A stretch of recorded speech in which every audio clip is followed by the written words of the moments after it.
All right, All right. guys, we are here. Let's setting this up with Danny Colton. Yeah. You were watching The Peak, like an inside look into the latest and greatest creators of this generation, past generation, every generation, so forth. And we're here with an amazing actress, a writer, and a director. And so, just to peel the layers back, has there ever been a time where you wore all three of those hats in one project? Yes. Yeah. Yes. Often? Yes. Often. Yeah. Not so often anymore, but initially, yes. Initially, I was like a one-man army doing everything. I see that you are now 7 projects in Yes. to your journey. And so, are those all the projects you've ever done, or just the projects you've released? Are there any unreleased bangers in the closet? How do I explain this? Okay, so those are the projects that I have done over the last 5 years under my own production imprint. But I did like a lot of stuff prior to that before I started making films. Like before I took on the journey of becoming a filmmaker, I was just a full-time actress. And before that, I was working in production. Like my very first job in production was as a PA. And then a friend of mine who was working in casting for a project was like, yo, I just got the breakdown and I think you'll be perfect for this role. Even though I wasn't acting or anything. She was like, it's so much you literally don't even have to act. You just need to show up. And I remember Winsome Sinclair, R.I.P. to her. She's an amazing casting director, like goes back years and years, was working with Spike Lee. Like she was the OG in the game. And she was the main casting director of that. And I walked in the room and literally she was like, oh my God, you are her. Like who the character was, and my friend was right. She was like, Danny, you don't even have to audition for it. Just walk in. She like, I swear when I read it, I was like, this is Danny. So that is what kind of transitioned me from just working behind the camera to then acting. And then 5 years ago, I transitioned to kind of doing all the things all at once. That's like one of the greatest friends you could ever have. To have that type of opportunity. Yeah, and for them to know you well enough to be like, right, oh yeah, I got somebody for this. Yeah, big. That's really how it happened. Yeah, that's why you gotta build that rapport in those relationships, because if she didn't know you that well, maybe she couldn't have put you in that pocket. Yeah. Because did you even want to do acting at that point, or was that just kind of like an opportunity you took? It was an opportunity I took. So I knew I was always really creative, and I knew from like really young that I just wanted to work in television and film, but I didn't really know what. And contrary to popular belief, I've always been really shy. So it was never like, I want to be the it girl on the camera. It was kind of just like, I want to do something, you know? And so like my very first job in production was working as a PA, and I wasn't even supposed to have that job. I had just finished college and I was going to go work for an ad agency. And 3 weeks before I was supposed to start my first day, my friend called, and she was an associate producer on a TV show, and she was like, yo, there's this opening. She was like, it's very entry level. It does not pay nearly as much as you're about to make if you take this other job, but I think you'll be good at it. And so I said, okay. It was very entry level. It was a production assistant. And if you know anything about production, it's like PAs go and get the coffee and the lunch and like just run around like chickens with their head cut off all day on set. Shouts out to PAs. Shouts out to PAs. You are very much needed. It's a great way to start. So I will say that. And she was right. She was like, you know, I know once you get on set, you're going to work your way up. And I did. And like I just started bouncing from department to department, kind of learning as I went and figuring out what I liked. And then it kind of just evolved.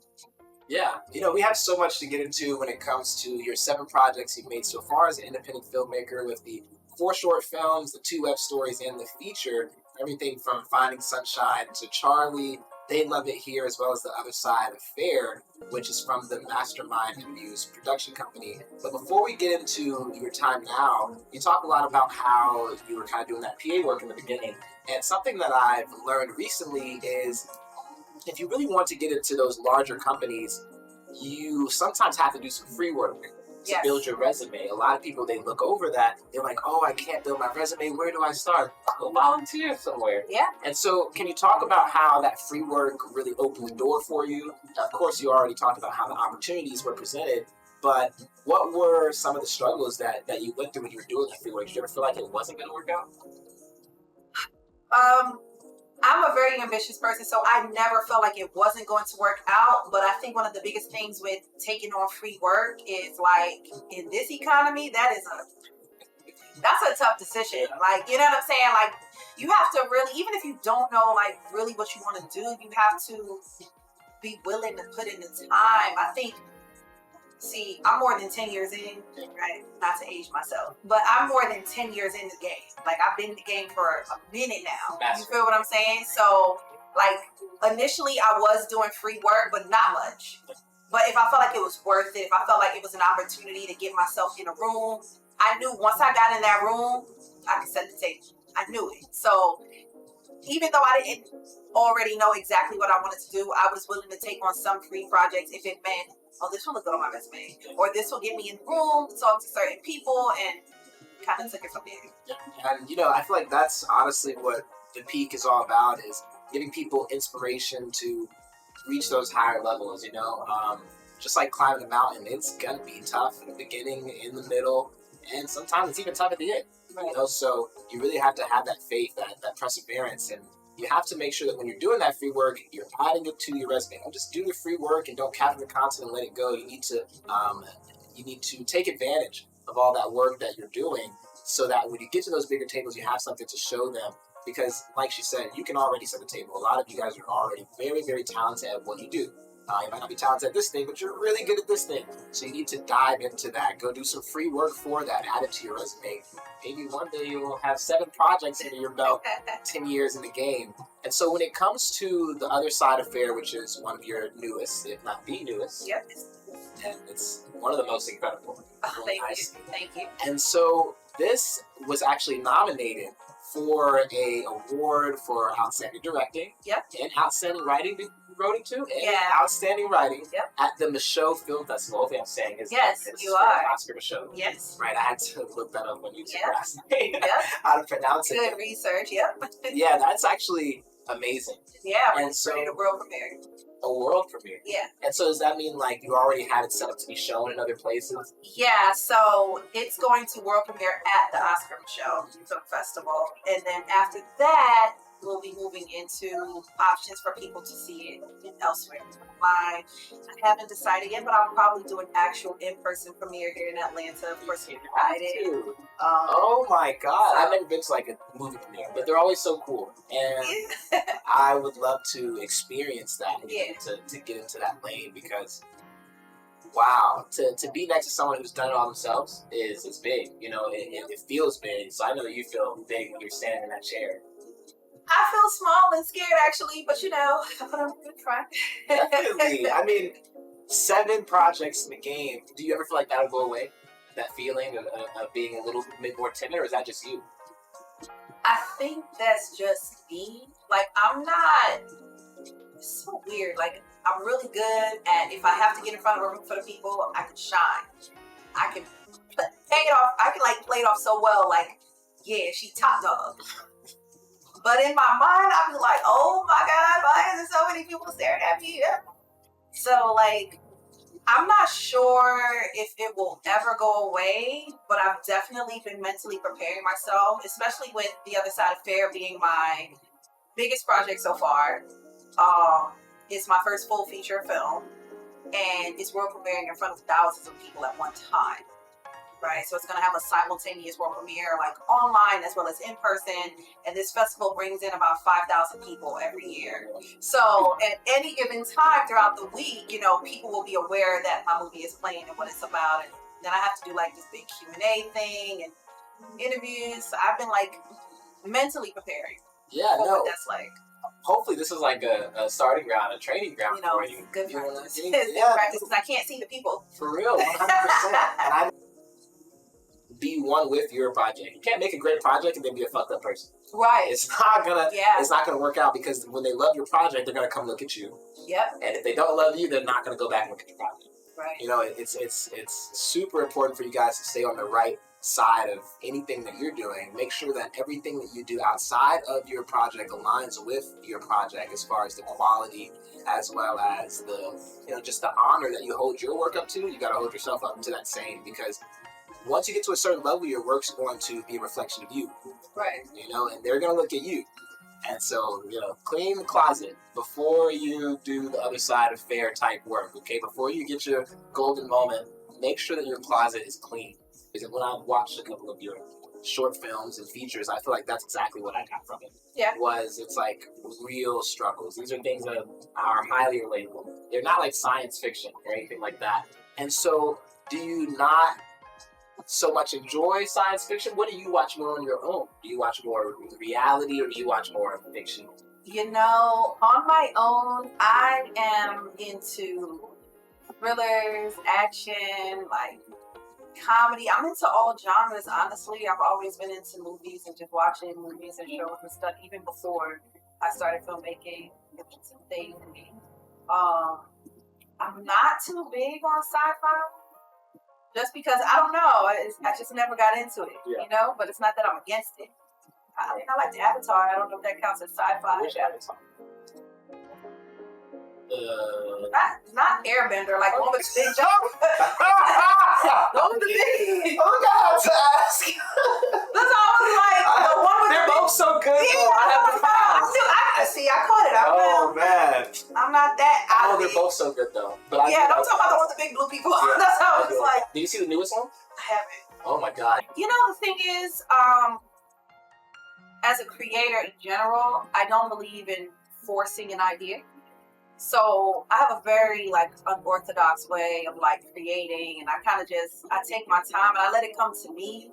You know, if it's something that don't feel authentic, I'll shelf it. It'll be an idea and it'll stay in my notes on my phone for a very long time. Yeah. You know. How many notes in your phone do you have? Just ideas about a lot of them? Oh, yeah. Right now my notes is on lock, but probably have about 1,000 notes in there. Yes. Like I'll jot down different things, ideas, like, and. You know, that's just like my my voice notes. Yeah. Because, you know, I make music, and the same way you're saying you're not going to force anything and it kind of comes to you, that's kind of how I feel when it comes to music. When I'm listening to the beat, like a weird channeling of whatever comes out. Right. And so I have so many voice notes. Yeah. So many. Yeah. And, you know, one thing I don't do a lot is I kind of lately don't go back to those voice notes and like take one of those ideas and work on it. I just make a new idea instead. Oh God. And so, and but I finish the idea, I don't add it to the voice notes. So when it comes to those notes that you have about all those ideas, do you have, well, one, have you gone back to one of those? Yeah. Yeah. Is something here created from one of those ideas that maybe you didn't do immediately, came back to? The next thing I'm working on is actually from an idea that I had put out as a proof of concept, and then fast forward now, turning it into a series. That's big. And so what gave you the inspiration to go back, and what made you remember that?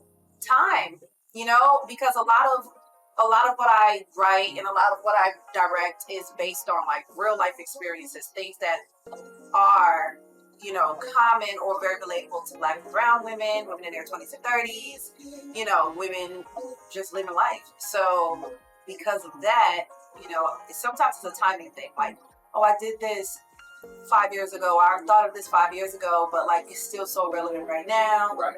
5 years later, let's see how I can rework that idea. So that's big. I feel like I need to take a page out of that book. There's probably so many ideas that I've had in the past that are golden.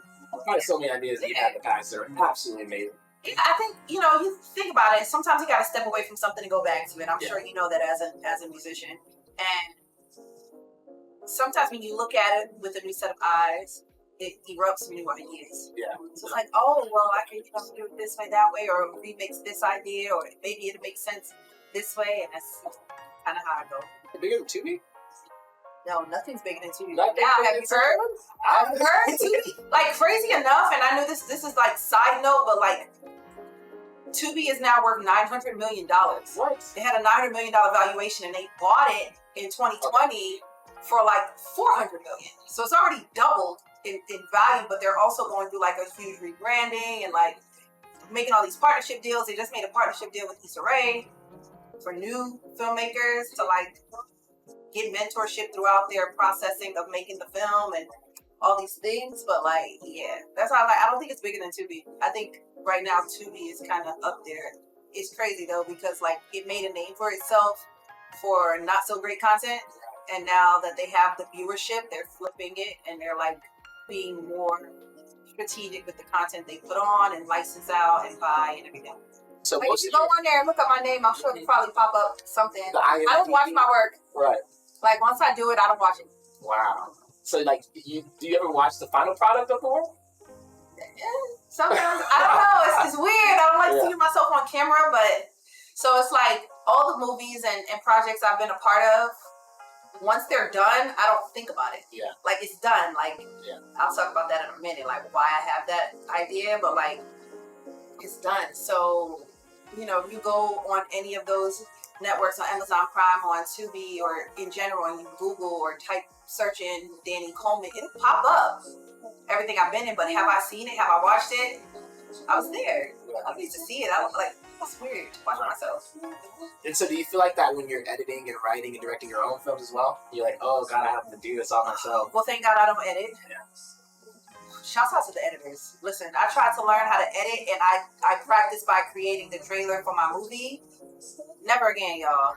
I will forever find a budget to pay someone to edit a project, okay? Now that is not my lane. It's just too much. But I do like swerve looking at myself on camera afterwards. I'm like, I don't like it. But you know, we're our own biggest critics, so it's probably not even that bad. I watch some of them, I'm like, oh, that's Danny! Oh my God! It's probably not that bad. It's just me. 100%. I don't think it's that bad at all. I feel like we all kind of have that same, like, you know, in some way. Of course, some people are a little bit more less self-conscious than others, but everybody thinks about themselves. We got all these mirrors around, you know. Yeah. 100%. And so, when it comes to getting into the films that you create, and I've watched a couple and absolutely blown away by a certain piece of the other side affair, which we'll get into in a moment. But let's go back to one of your first projects, Finding Sunshine.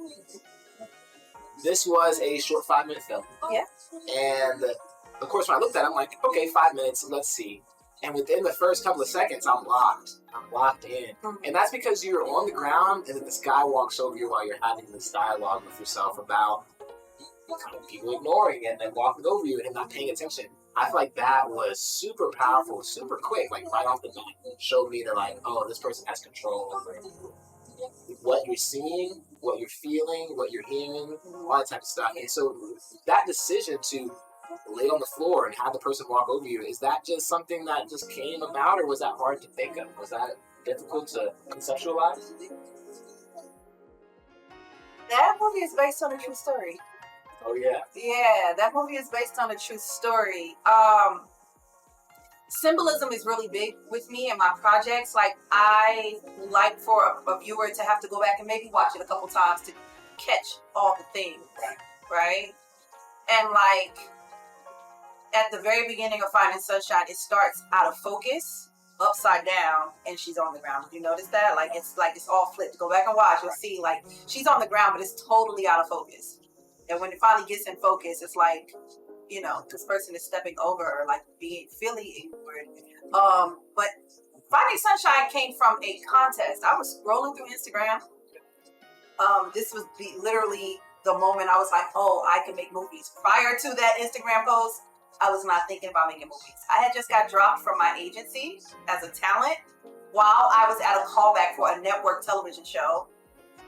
Yeah, they dropped me via email, which was weird. I just happened to check my emails while I was in the waiting room waiting to go back. It was my second audition for that particular role, for that particular TV show.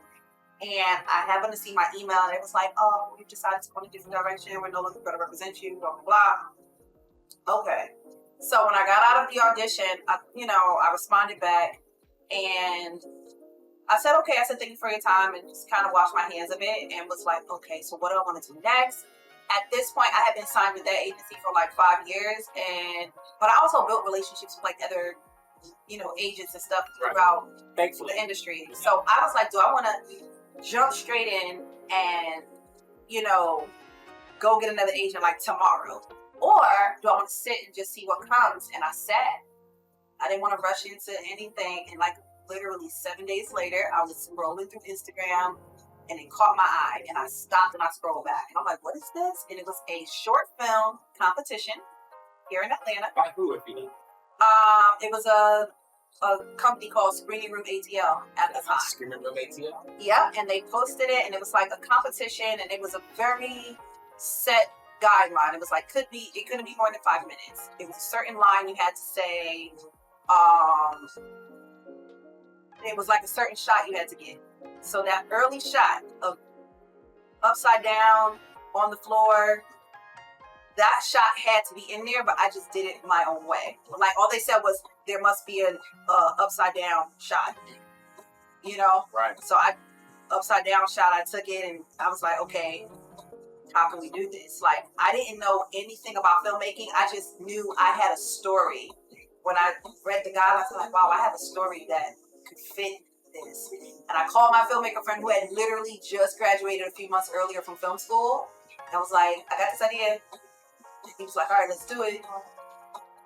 Told me about Celtics, the free screenwriting software, so I can know how to format my scripts. And took it from there. 2 weeks later, we shot it.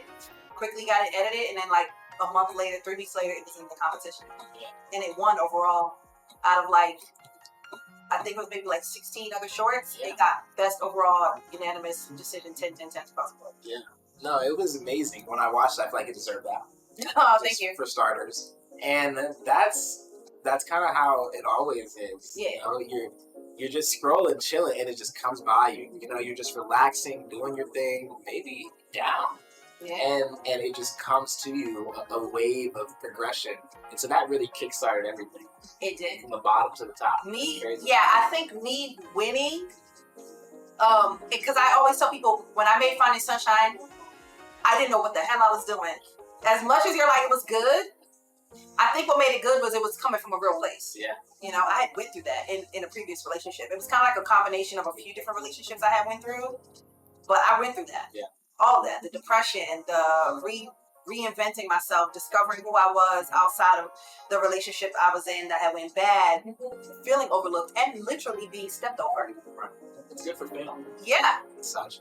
And so another scene that I feel like was just captured perfectly, and I'm just learning, it's all just natural to me, is the arguing through the bars of the stairwell when they're arguing with each other and you're looking through the stairwell. It's kind of like a jail. Yes. Right. Oh, you got the symbolism. Look at you. And so is that like that was on purpose? That was on purpose, but I cannot take credit for it. So the friend that I said, I called him and he just got out of film school, is Jamal Scott. He's an amazing cinematographer. To this day, he is the only person I've worked with from the very first one to my latest film, because he can shoot and come up with ideas with his eyes closed. And so I say that, I take a moment to say that, to say, when you're just getting started, even if you don't know what you're doing, make sure the people you put around you do know what they're doing, and you guys feed off of each other. Yeah. You know, like from what I wrote in that 6-page script, he said, let's shoot this through the stairwell, because it gives the imagery of like you are caged in, you are like fighting for your life in this battle that it's hard to get out of. So yeah, super big stuff. I'm watching it like, wow, and I'm only 3 minutes in. I'm like, yo, this is only 5 minutes. Yeah, this is insane. That's the challenge of like short films. You know, the challenge of a short film is every movie has a beginning, middle, and end. But like a short film, you have to get that in there in a very like strict time period. You know, 20 minutes or less, 10 minutes or less. So we try to hit the impact button quickly. Just keep hitting it and going along with the story to the beginning, middle, and end throughout. Yeah, it was a challenge. The impact button. Yeah, I like that. I've never really thought of that. That's something I can take to music. Yeah. Impact button. Wow. People, you know, shout out to social media, but like people have really short attention spans now, and I blame Vine. They're not even doing anymore. Right, you remember Vine though. Right, you remember Vine? You got those 6-second videos, and like people were getting like crazy popular. That's like when things were going viral. That was like our first look at what viral meant, because Vine videos, like the little 6-second videos, were hitting. But I think it also subconsciously trained our mind to capture ideas, moments, and things in a very short time span. which has now transitioned into now in 2024, like 10, 12, 15 years later since mine, whatever, people pay attention to things and then lose interest really quick because our mind is expecting to see something else. So I was very grateful for my earlier team members who, a lot of them I still work with now. A lot of them, when I had the opportunity last year when I made my feature film to like pay them, I paid them their rate. Ooh, no discount or nothing. Like I paid them. Like, yeah. So they put in the work for me. No, for you to be able to go back and support those people. Yeah. This is all huge stuff. Like, it may seem like just every day for you, Danny, but like this is the stuff that people don't get to do because they're doing things that they hate. So they don't really get those blessings that they would get if they did something that they love. Yeah. You know, that's super important. But moving way further in, and before I ask any of these questions, because all of them are very revealing of the story, is it okay that we talk about the other side of Fair and absolutely, the storyline? Okay. Absolutely. We're so close to, we're like literally a week out. Thursday will be 1 week out for the world premiere, so we can talk about it now. Right, perfect. I'm excited. I've been waiting to talk about this daggone movie, man. I have. First thing I'm going to say, and this is bouncing off of Lay from chat who says you're very pretty. Oh, thank you. The scene where you pop up at the table and you're talking to the main protagonist and stuff. Where is that? That is such a beautiful scenery. Woo! Can I tell you? I have to tell you guys, building relationships is so important because we got that beautiful restaurant for free. Ooh. One of the EPs on the movie, Babs, she knew the owners, and they were like, "Yeah, we're down with it." Yeah, no, I feel like when I saw that, not only am I like, oh, that's Danny, but like it's the restaurant so setting, nice. yeah. It's set so nice. And so the first thing I noticed, and it's one of the first things that I think a lot of people are going to notice when they watch, is the inner dialogue that the protagonist has with themselves. Yes. You can hear her talking to herself. And it caught me off guard because she's not like responding to it at all. She's talking to herself. And I'm just like, wow. And so is that something that you wanted to do with the project before you started it, before you were like, I'm going to do that inner dialogue? Yes. Yeah. Yes. So this movie for me was the most intentional movie I've ever written and did because it's based on a lot of true things that I actually experienced. Even the boutique speaks based on real stuff. Yeah.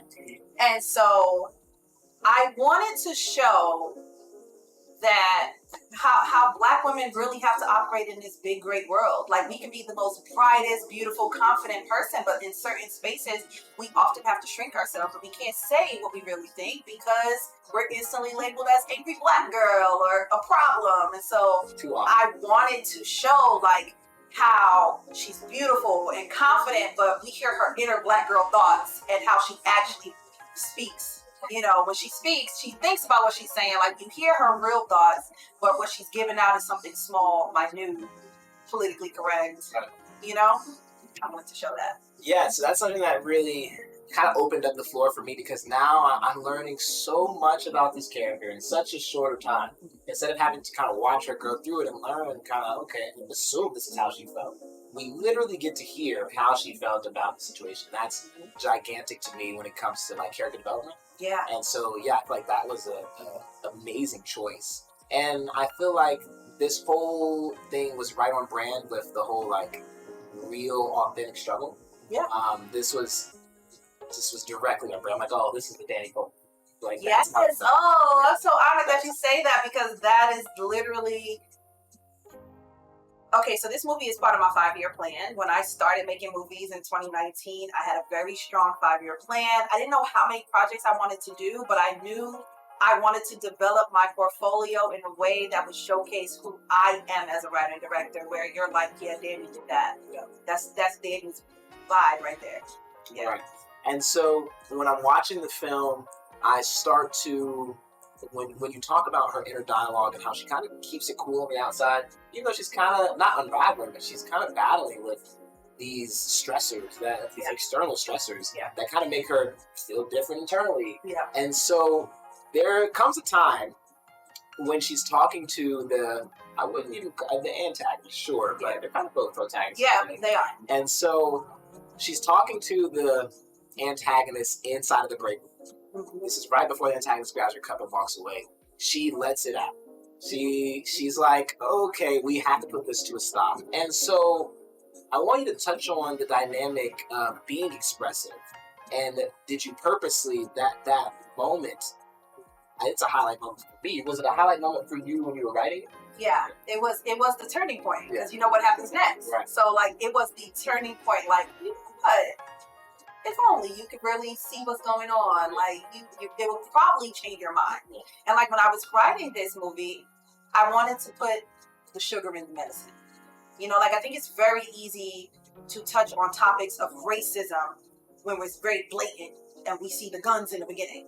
We see the black boy or girl getting killed in the beginning. I think it's very easy to like, yeah, we know that racism exists. But like, what about the microaggressions? What about the, I kind of think you don't deserve to be here, but we're going to play along things that happen? Like the little, crazy enough, because this movie, by the time the world sees it, it's 2 years old for me, right? It's 2 years old for me. But here right now, we're going into an election.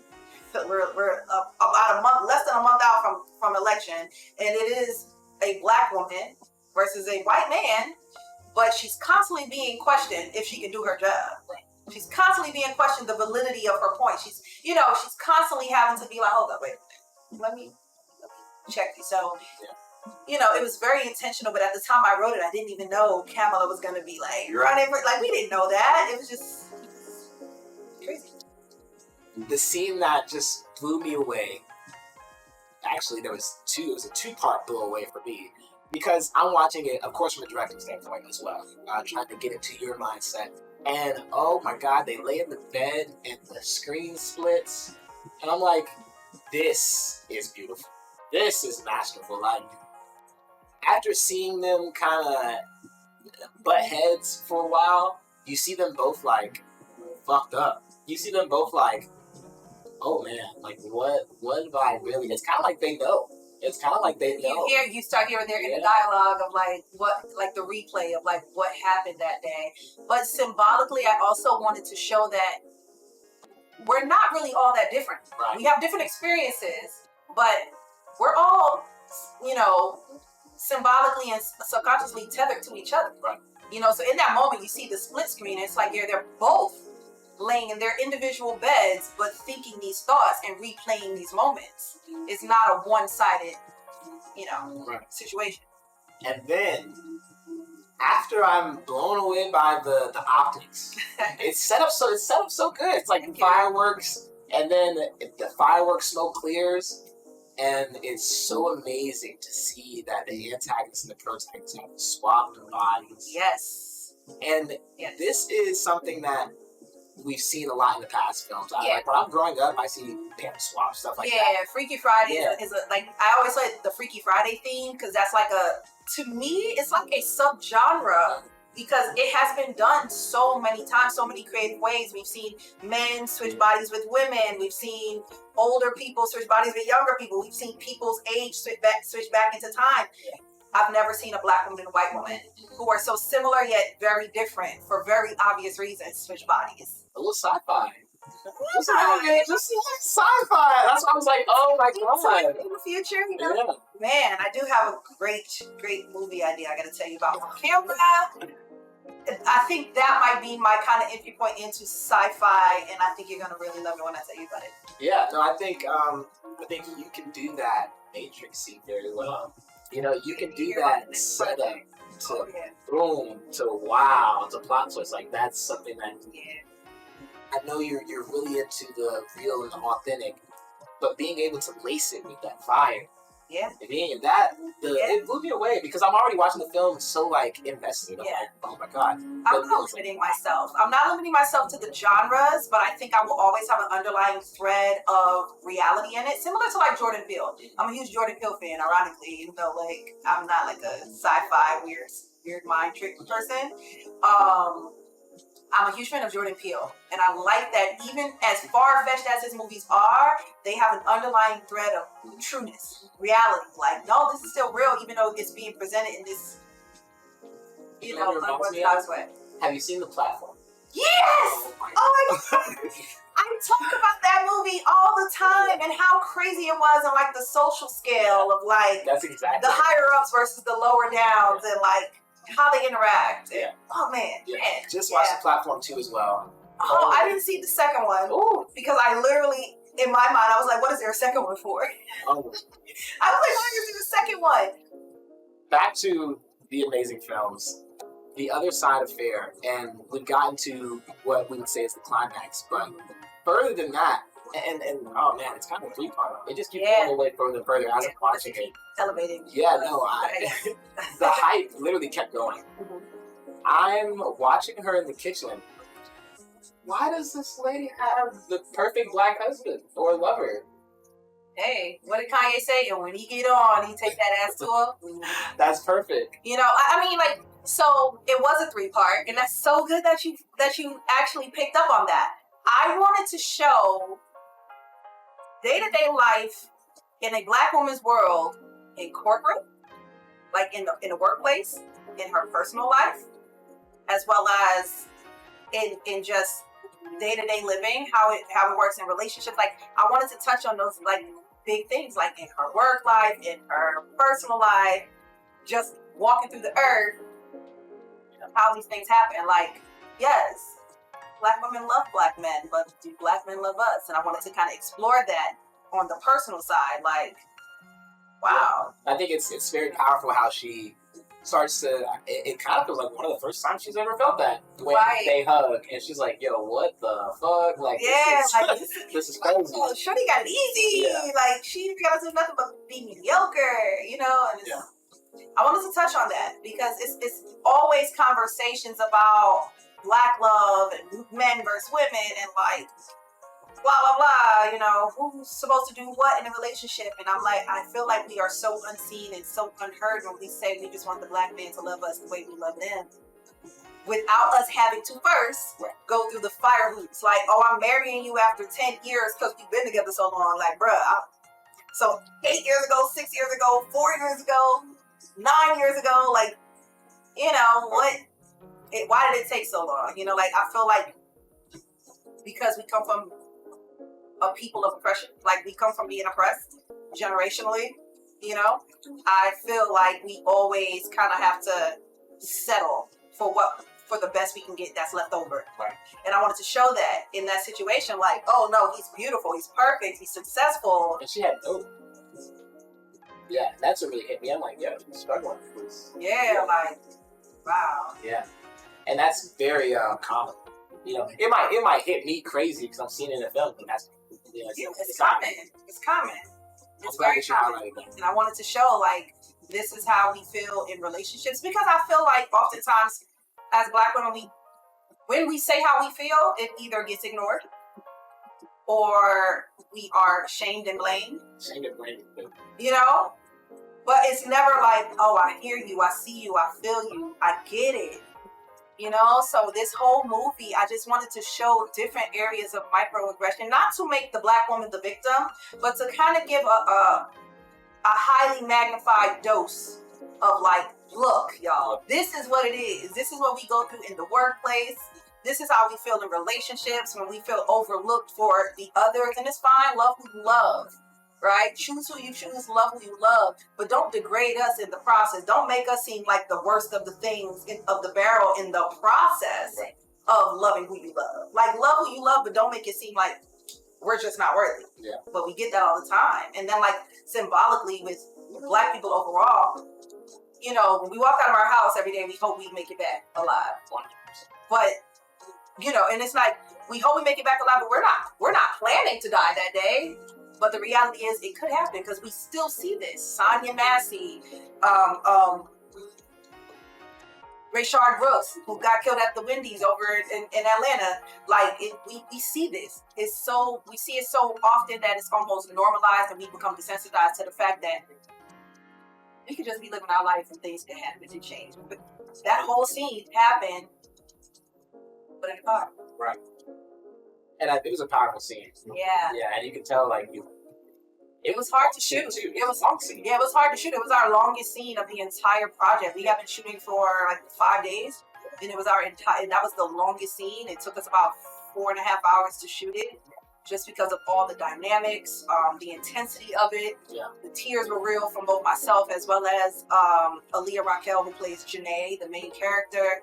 even Christine Oswald, who plays Kensley, she was there. It was a lot to see and to experience and feel and relive, you know? And what boutique was that you guys shot at? It is a boutique in Little Five Points. It's a Black-owned boutique called Get It Girl. Yep. For the white lady behind the register. We did it. We did. Yeah. I want to say, like, I was extremely blessed to get all those locations for free, for very, very little money. Relationships are important. Yeah. People talk about Atlanta, but like, we had that. I got about $6,000 worth of locations for free. Even that office that we used, that whole conference room, like, I wanted the production value to be really high. I wanted it to look expensive. It did. I wanted it to look like, intention was put behind what this movie should look like. The colorfulness of the movie. Right. So yeah. Like, I ended up maybe only having to spend about $1,000 on locations in total. But I got so many of them for like free. Right. Yeah. That's the more you can pay those people who really believe in your actors who are really accurate. So it's bonus. You did really good with this. Thank you. Yeah. And we spent so much time talking about the other side of Fair. We talked about all of my favorite points. Right. What are some of your favorite points? So, crazy enough, my favorite point was meeting the friend who I happen to play, right? I played that role, and I feel like I love the fact that, like, Janae's best friend was down to ride for her, and she served as, like, her voice of reason in many ways, I kind of enjoyed that. Like, she was short, like, only there for certain spurts, but I had fun with that. I had fun with the idea of, like, it goes a little bit. Yeah, I almost recast that role. I initially wanted to play that role, and I wrote it for myself, and I wrote myself into it. And about a week before we were set to start principal photography on it, I wanted to recast it. And then I didn't. Why did you want to recast it? I wanted to recast it because I fully wanted to focus on the directing portion of it. But at that time, we had already done our chemistry reads, and like, the reason why Aaliyah and Christine were able to gel so well together is because we had spent time prior to that, like, just hanging out as regular people, girls getting drinks, eating. Like, they took the time to get to know each other's mannerisms. That's why in the movie it just seemed so seamless. Right. Because they took the time to study each other. So I felt like the dynamics between us was already developed, and to kind of bring somebody in a week before we started, I didn't want that person to ultimately be the weakest link because they didn't understand, like, what all is going on. Right. And it's very easy to take something and turn it into an overacting and cheesy moment, and I didn't want any moment to feel like it was overacting. No, you could be like, so I kept myself in it.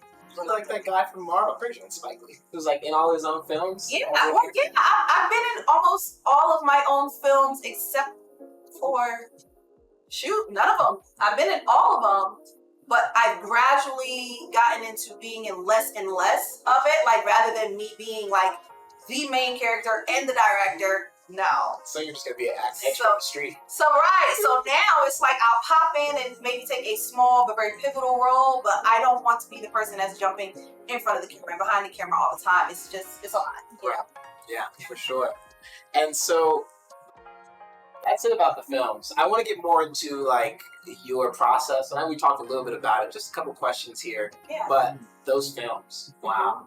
And this is a crazy question, but when can we expect the next project? When at least you're starting? When can we get some behind the scenes Instagram? Hey, I'm sitting in the chair today, guys. Ooh, the one thing I learned in shooting The Other Side of Fair was I don't ever want to self-fund a project again. That was my biggest investment to date. I had self-funded all of my projects, but this one was, as you can see, the difference between the first one and this one. This one was a movie.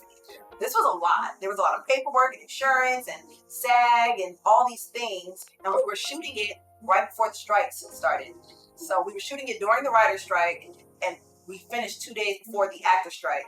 So, like, it was just perfect window of timing, because after that we couldn't do any reshoots or anything. And from what I learned from that, I never, ever, ever want to fund a project of my own again. So now, it may be a while, because now I'm in the phase of building out my pitch decks for the next two projects I have in mind, and hopefully shopping them or like getting investors involved. And I think, next week when I'm at the film festival and being in the faces of these people while also having a feature film up for nominations, will allow me to make certain connections and hopefully, get some people interested in what I got next. I think it's gonna. Yeah. Like if I'm a person with movie money, Yeah. and I see these, and I'm like, oh yeah, here, take this. Yeah, like she did this with that much money. What will she do if I give her twice that? Right. I'm always looking at people though, and I'm like I said, I write my characters with certain people in mind. Right. So I interact with a lot of people, and I'm always like thinking like, yeah.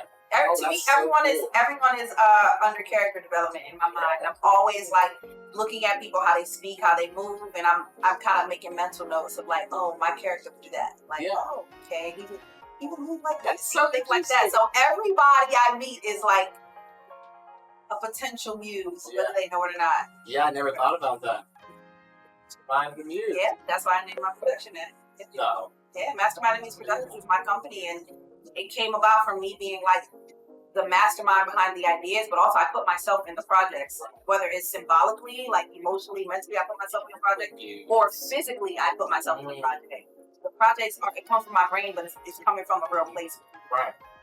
That's big. Well, we hope the best for not only the Mastermind Muse Production Company, but you, person, Danny Coleman, who is an award-winning actress, writer, and independent filmmaker.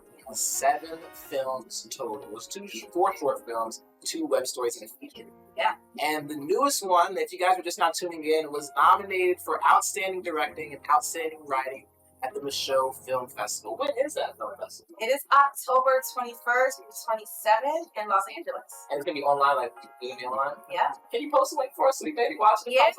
I'll post the link when they put it all up. There's like a virtual portion, and then there's like a in-person portion. Yeah. So I'll be in LA for the in-person portion. If you guys can make it to LA, make sure you guys go support. Yeah. Okay, if you're in LA right now, make sure you guys put it on your calendar. Okay, we definitely need all the support we can get. We don't care how high on the totem pole you make it. We're still going to support you as if you're just chilling with us. Yeah. Okay, so make sure you guys go follow on all platforms. That is Danny Coleman. That's DaniColeman. Very last thing. I heard you like skydiving. I've never been skydiving myself. I do. I love skydiving. How many times have you gone? Oh, I've gone probably more than 10 times at this point since 2019. I couldn't do it. You could. Oh my God. That's what they all so say. freeing. The crazy thing is, I am afraid of roller coasters. Yeah. I'm not afraid of them. I just don't like them. I don't like that feeling of like stomach dropping stuff. That doesn't happen in the sky? No, the air pressure. You don't, so the air is so pressurized when you're jumping. You feel yourself falling, but you don't feel the stomach drop thing. Also, because the secret is they actually turn the airplane off before you jump out. So the plane starts to descend as you're jumping out. So you don't have that I'm up and then jumping down feeling that you give a roller coaster. Right. So you don't really feel the stomach drop. You just feel the air pressure and you know you're falling. I'm gonna write that stuff down. Maybe. You should try it. Maybe. It's so freeing. It's like being a bird in the sky. It is the closest you'll ever get to God. You can touch the clouds. It's super cool. Super cool. Yeah. Oh, you're super cool, Danny. Thank you for sitting down and talking with us. Thank you. We hope the best for your, not only the film festival that you're going to now, your past projects to continue to blow up, but your future projects to be just as amazing as everything you've already done, plus more. Thank you. I'm going to tell you about my next 2 projects off camera, though. Yeah. The sci-fi purposes. The one that I think you're really going to like, that sci-fi. Well, you hear that? I got to go. But thank you so much, Danny. Thank you. Woo.